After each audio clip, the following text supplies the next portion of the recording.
यो किताब 2060 सालमा पहिलोपल्ट प्रकाशित भएको थियो झापाबाट। त्यसपछि यसका विभिन्न संस्करणहरू हुँदै गए र अहिले यो 2078 सालमा यसले 6औं संस्करण प्राप्त गरेको छ। यसमा जम्मा 12वटा कथा छन्। त्यसमध्ये एउटा झोला कथा पहिले नै यो वाचन भइसकेको कथा छ। त्यसको फिल्म पनि बनिसकेकै छ, धेरैले हेरिसक्नु पनि भएको होला।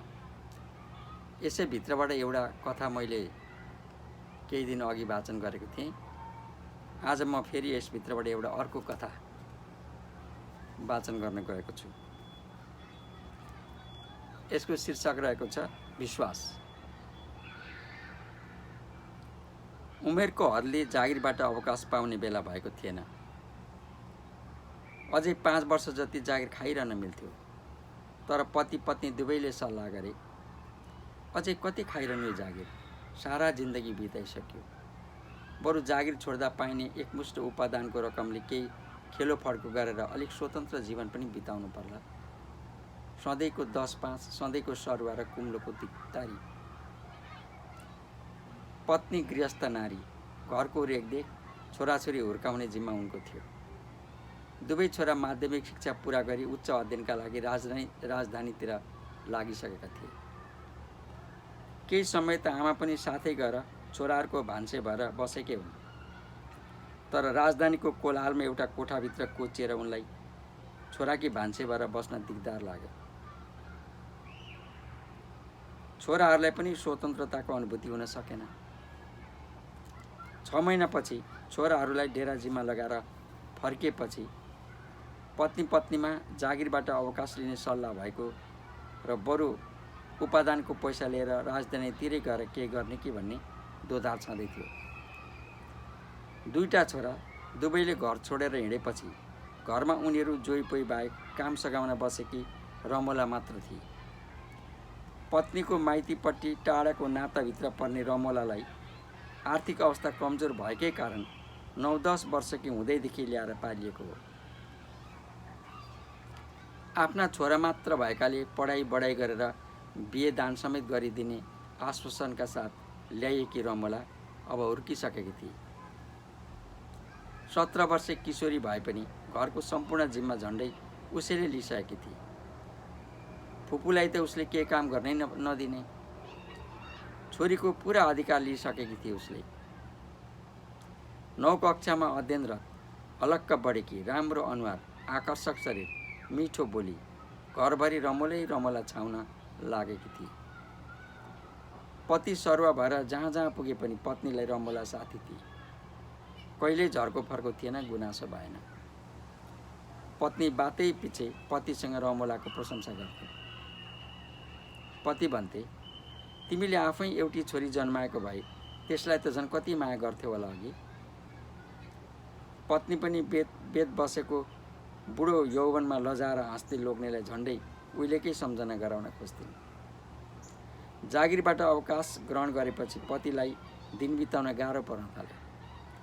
सधैँ 10 बजे अफिस गएर साँझ घर फर्किने 25 वर्षदेखिको निरन्तरतामा एकाएक अवरोध भएको थियो। झन्डै 1 हप्तासम्म त उनले खाना खाएपछि लुगा लाएर अफिस हिँड्ने तयारी गरिरहे, तर बिस्तारै बानी परिवर्तन हुँदै गयो।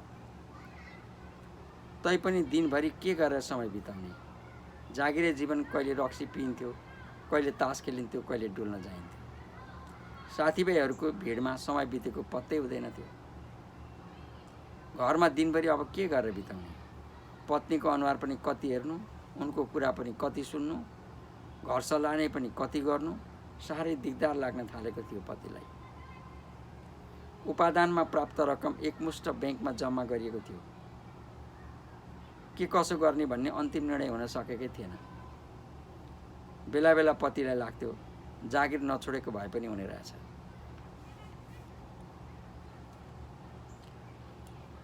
पत्नी भने पतिले जागिरबाट अवकाश लिएकोमा साह्रै प्रसन्न थिइन्। विवाह भएको यत्रो वर्ष पतिसँग ढुक्कली साथै बस्न पाएको समय नै कति थियो र। लोग्नेसँग समय बिताउन पाउनुको ढुक्कले भरिएको मन कहिल्यै हुन पाएको थिएन। फाट्टफुट्ट भेटघाट भएका भरमै गर्भवती हुँदै छोरा जन्माउँदै गरिन्। छोरा जन्मिनुको खुसी जस्तो भए पनि पति भोकको आनन्द भने मनभरि कहिले हुन पाएको थिएन। तर सधैँका लागि आफूसँगै रहेका पति जब चिस्किन्थे, हाँस्थे, चल्थे पनि यस्ता रमाइला मान्छेको यौवनभरिको समय भने सपना चाहिँ झल्याक झुलुकमै बितेछ भन्ने सम्झदा पत्नीलाई बहुमूल्य गहना हराएको पुरानो पीडा स्मरण आए जस्तो हुन्थ्यो। तर अबलाई ढुक्क थियो। सारा घरधन्दा गर्ने रमला छँदै थिए, साथमा पति र ब्याङ्क ब्यालेन्स पनि। उमेरमा पुरा हुन नसकेका रहरहरू पुरा गर्ने बेला आए चाहिँ पनि लाग्थ्यो पत्नीलाई। त्यही झ्वाकमा उनले केही गहना हालिन्, लुगाफाटो पनि थपिन्। पुरानो 14 इन्चको सादा टिभी हटाएर 20 इन्चको रङ्गीन टिभी राखियो घरमा।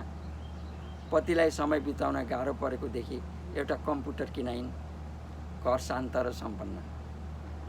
उनी आफूलाई हेर्थिन्, पतिभन्दा झन्डै 10 वर्ष कान्छी। बेलैमा 2 भाइ छोरा हुर्किएपछि फेरि सुत्केरी व्यथा खप्नु नपरेकाले शरीरको रूप र स्वास्थ्य दुवै सुन्दर र आकर्षक थियो नै। त्यसलाई त्यस्तै राख्न उनले निकै मेहनत गरेकी थिइन्। पतिलाई पनि कपाल जुङ्गा रङ्गाइतिर राम्रै पार्न मेहनत गर्थिन्। सुख भनेको यही होला जस्तो लाग्थ्यो उनलाई। रमोला घरमा काम सघाउन ल्याइएकी भए पनि अब त्यसले आफैले जन्म दिएकी छोरीको जस्तो महत्त्व बोकिसकेकी थिए। ऊ आमा बाबु कहाँ पनि त्यति जान्न थिए।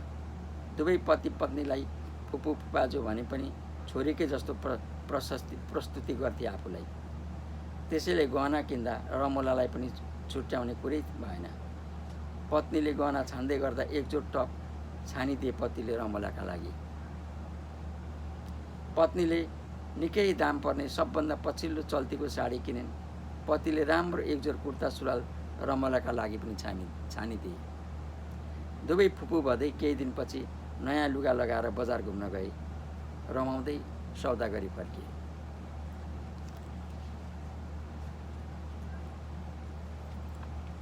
पति प्राय घरमै इन्टरनेट खोलेर संसार घुमिरहन्थे। उनलाई पनि दिनदिनै कम्प्युटरमा रस भरिँदै आएपछि दिगदारीभन्दा रमाइलो लाग्न थालेको थियो। तर पत्नीलाई भने पतिको एकोरो कम्प्युटर प्रेमदेखि फेरि विरक्त लाग्न थाल्यो। कम्प्युटर आफ्नै सुत्ने कोठामा राखिएको थियो। सुत्ने कोठा निकै फराक र भरिभराउ थियो। सामानले साँगुरिँदै गएको कोठाको एक कुनामा कम्प्युटर आएर बसेको थियो। रमोलालाई घरको काम त्यति भारी थिएन। त्यही घर बढार्ने, 3 जनालाई खाना बनाउने र धन्दा गर्ने, आफ्ना र फुपाजुका लुगा धुने, त्यति काम त ऊ मिलिक्कै गर्थे। पति घरमै बस्न थालेपछि पत्नीलाई भान्सामा खट्न मन लाग्न थालेको थियो। पतिको स्वादको खाना बनाउन, पतिका लुगा धुन पनि उनलाई जाँगर चल्न थालेको थियो।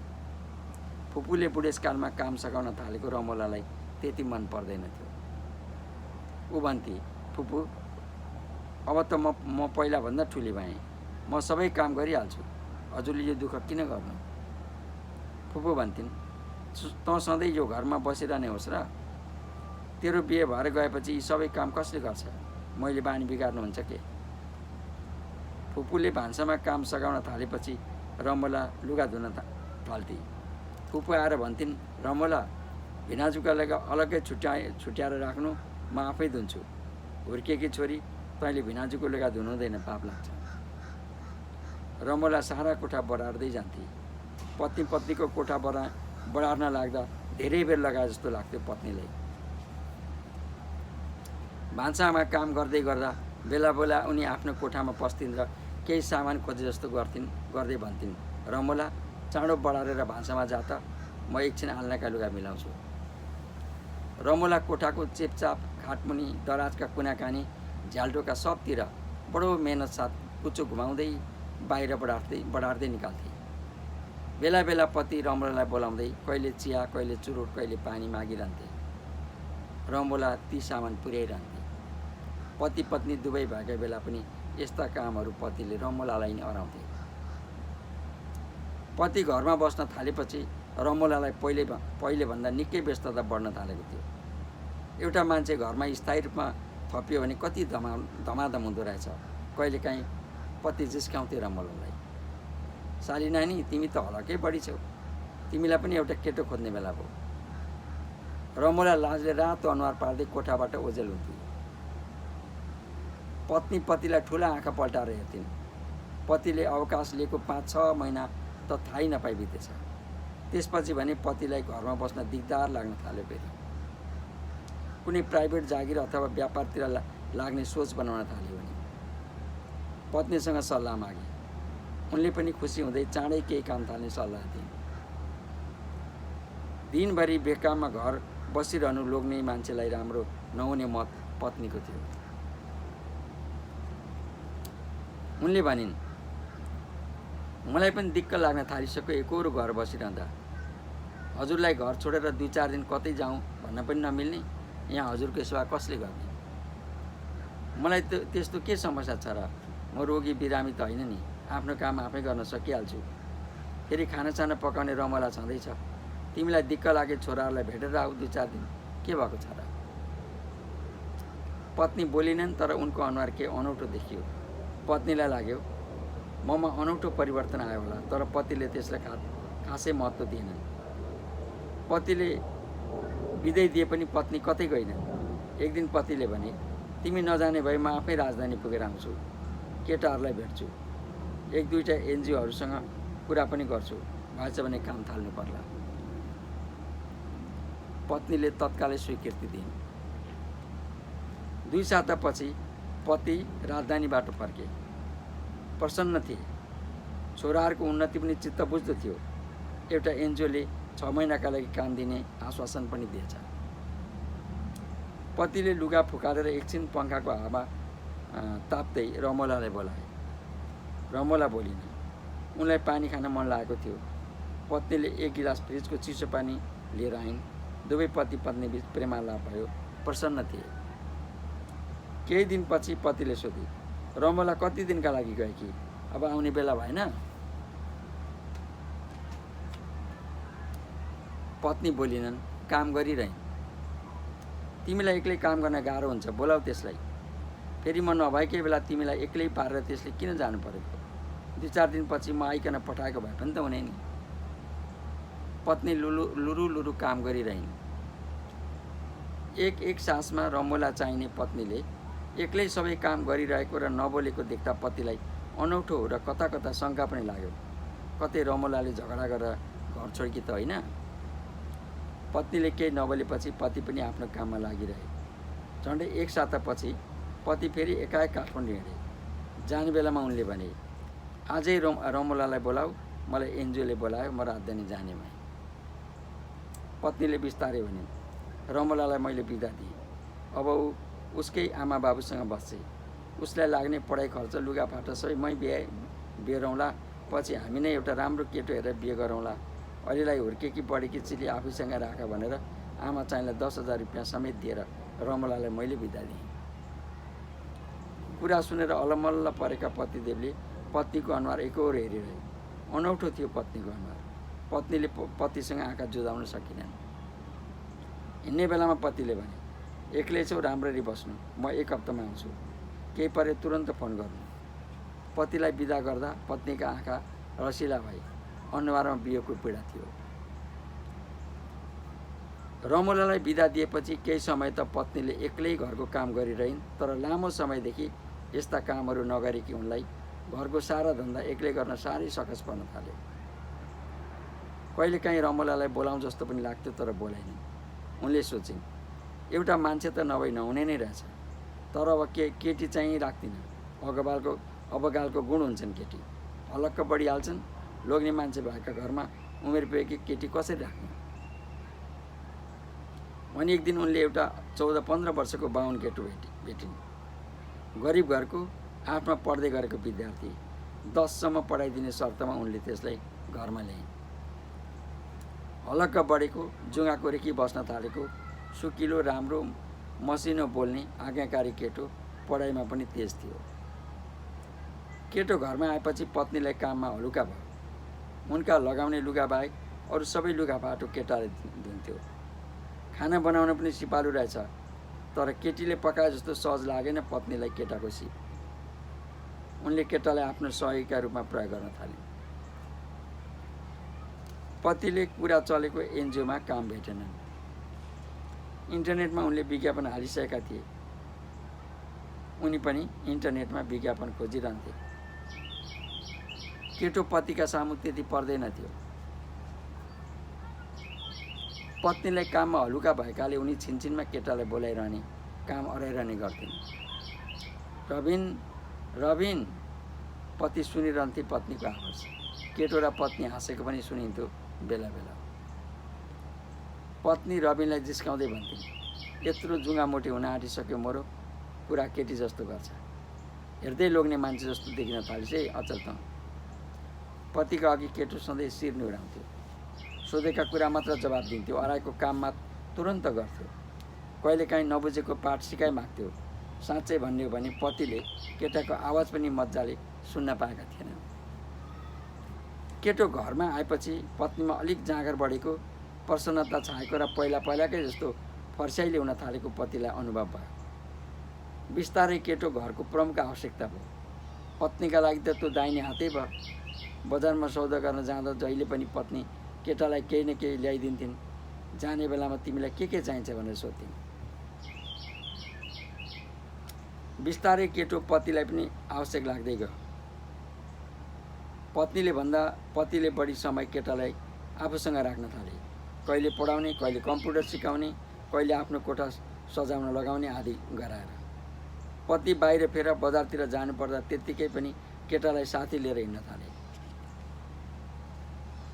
केटो पतिसँग पनि घुलमिल हुन थाल्यो। झन् खुसी र प्रसन्न रहन थाल्यो। पत्नीले काम हराएको बेला पतिले पनि काम हराइहाल्थे।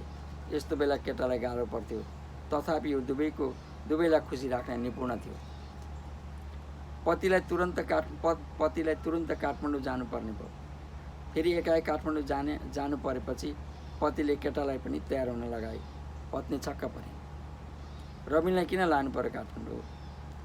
बाटोमा मलाई साथी हुन्छ, दाजुहरूसँग पनि भेट्छ, परिचय गर्छ, के भयो त? बिचराले काठमाडौँ देख्न पनि त पाएको छैन, गरिबको छोरो। पत्नी केही बोलिनन्, एकहोरो पतिको मुखमा हेरिरहे। पति काठमाडौँबाट फर्किएपछि पत्नीले पनि पतिलाई हुर्क्याउँदै छोराहरूलाई भेट्न जाने इच्छा व्यक्त गरे। पतिले पत्नीलाई गाडी चढाइदिए।